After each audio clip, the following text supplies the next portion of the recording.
Hello guys, welcome to V Learning Classes. तो चलिए start करते हैं सेकेंड यूनिट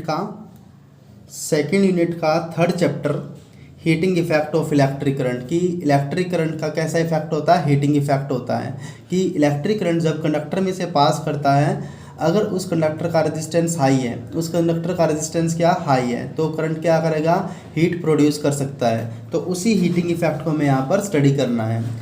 जैसे मान लो इलेक्ट्रिक हीटर होता है, हीटर जो होता है वहाँ पे क्या होता है, उसमें रेड कलर की लाइट दिखाई देती है, तो जिसकी वजह से क्या होता है, वहाँ पे हीट रिलीज होती है, तो हीट निकलती है। वो हीट किसकी वजह से निकलती है, क्योंकि वहाँ पे उस वायर का रेजिस्टेंस हाई होता है और करंट क्या करता है, ज़्यादा हीट प्रोड्यूस करता है। इलेक्ट्रिक आयरन जो प्रेस होती है, इलेक्ट्रिक आयरन, वो भी किस पे काम करते हैं, heating effect of electric current पे काम करते हैं। इमर्सन रोड जो गर्म पानी करने की रोड होती है, वो भी किस पे काम करते हैं, heating effect of electric current. Toaster भी किस पे काम करता है, heating effect of electric current पे काम करता है।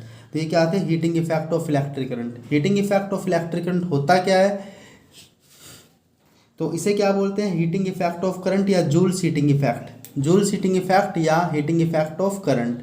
तो सबसे पहले इस हीटिंग इफेक्ट को किसने ऑब्जर्व किया था, जूल ने ऑब्जर्व किया था। उसी के नाम के अकॉर्डिंग से क्या बोल देते हैं, जूल हीटिंग इफेक्ट या हीटिंग इफेक्ट ऑफ करंट।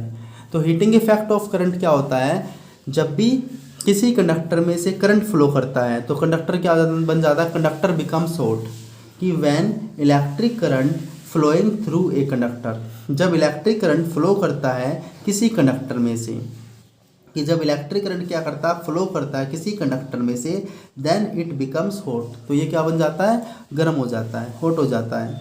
तो it means electric energy converted into heat. इसका मतलब क्या हुआ कि वहाँ पे जो इलेक्ट्रिक एनर्जी थी, मतलब जो वोल्टेज और करंट की फॉर्म में थी, वो किस में कन्वर्ट हो रही है, वहाँ पर हीट में कन्वर्ट हो रही है। और इस इफेक्ट को क्या बोलते हैं, this effect is called heating effect of current.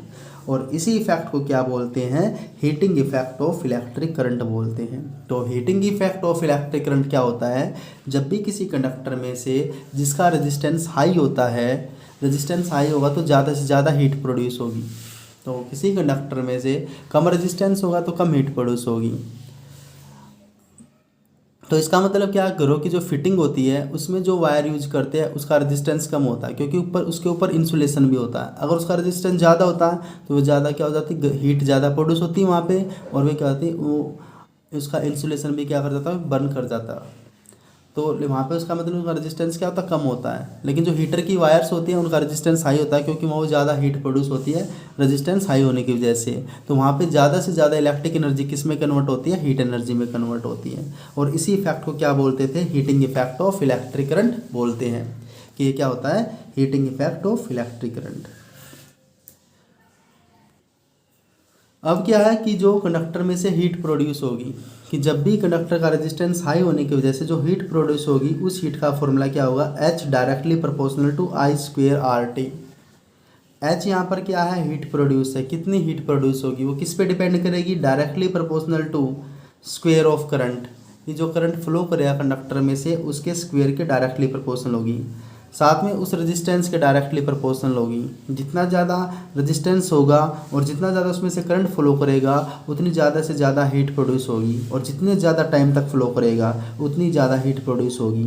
तो यहाँ पर जो हीट प्रोड्यूस का फॉर्मूला क्या आया है, हीट प्रोड्यूस जो आई है, जो उसका फॉर्मूला क्या है, वो स्क्वेयर ऑफ करंट के डायरेक्टली प्रोपोर्शनल, साथ में रेजिस्टेंस के डायरेक्टली प्रोपोर्शनल। कि जितना ज़्यादा रेजिस्टेंस होगा उतनी ज़्यादा हीट प्रोड्यूस होगी, और जितना ज़्यादा रेजिस्टेंस होने से जितना ज़्यादा करंट फ्लो करा उतनी हीट ज़्यादा प्रोड्यूस होगी।